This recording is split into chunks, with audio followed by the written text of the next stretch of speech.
It all started when my cousin Greg sent me a text message out of the blue. We hadn't spoken in a long time, months, maybe a year or so. Time had flown by, and in the rush of daily responsibilities, our paths had somehow drifted apart. I was 44, living a life whose routines felt predictable. Work, groceries, bills, the occasional outing with friends, comfortable enough. But there was something about Greg's text message that shook me out of that comfort. There was a subtext to his words that I couldn't quite place. He invited me to dinner, which wasn't strange in and of itself. We had grown up as brothers and had been close through most of our youth. Yet the invitation felt different, somehow more urgent, as if he were trying to reach out to me after struggling with something he'd kept quiet about. I sat at my kitchen table with my phone in my hand and read the message. "Hey, I know it's been a while. I've been thinking about you a lot lately. I wanted to invite you to dinner. It's been a really long time since we talked. I miss you. Can you come over?" The use of the phrase made me feel a little uneasy, a small knot of anxiety in my stomach.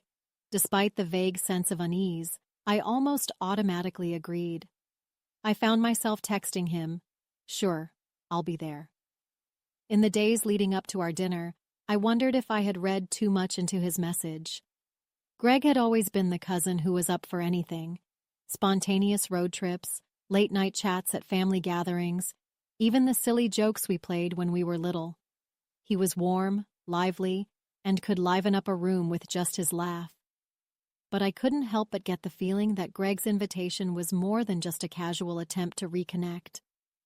On the evening in question, I wore something comfortable but nice, a soft sweater, comfortable jeans, and a pair of shoes that wouldn't ruin my feet if I stayed longer than I planned. Finally, I turned onto his quiet, tree-lined suburban street. In the glow of the streetlights, all the houses looked the same, but I easily spotted Greg's house. I parked my car, stepped out into the cool evening air, and rang the doorbell. "Hey," Greg said, his trademark grin coming as he opened the door, which felt a little forced. "Come in." He gave me a quick hug and then led me down a short hallway to the living room. I immediately noticed the minimalist vibe. The framed photographs that once covered the walls were gone, replaced by an empty hook or two. The furniture was neatly arranged, but it appeared that many personal items had been removed. It was still comfortable, but not as vibrant as I remembered. A small dining table for two was set in the corner of the living room. Candles flickered in the middle, casting a warm glow. Soft, atmospheric music played from a nearby speaker. It felt almost like an intimate setting for cousins, but I ignored the thought. Maybe he was just trying to create a calm, welcoming mood. We sat down, and for the first half hour, everything felt more or less normal, if a little calm. While the conversation was pleasant, I couldn't ignore the tension seething just beneath the surface. Greg's eyes stayed on me, as if he were searching for a reaction I wasn't giving. His legs bounced under the table with nervous energy. At one point, we delved into the meal he'd prepared. Pasta and salad, something simple but delicious. He poured me a glass of wine, and as we clinked glasses, he gave me a look that looked, for a moment, uneasy. I took a sip, deciding not to push him on that yet. Maybe he just needed to find his own way of saying whatever it was he was thinking. But as the minutes passed, I realized that our conversation was drifting towards strange beginnings and endings. A lull would set in, and Greg would stare at me with an intensity that made me squirm. Then he'd come around and ask me a question about my job, my hobbies, how I spent my weekends. Finally, he brought out a small dessert, a tray of chocolate cupcakes. As he cut, he asked, "How are you, really?" His voice was slightly hoarse, the question not allowing me to avoid an honest answer. "I'm fine," I said slowly. "Life is fine. It's busy, maybe too busy, but manageable." I paused. "Why?" Greg shrugged, not meeting my eyes. "I just needed to know. I was worried about you. I guess about myself too. I feel bad." "How?" I dared. He sighed, putting down the knife he'd been using to cut the muffins. "I don't know. I feel like my life is spinning in circles.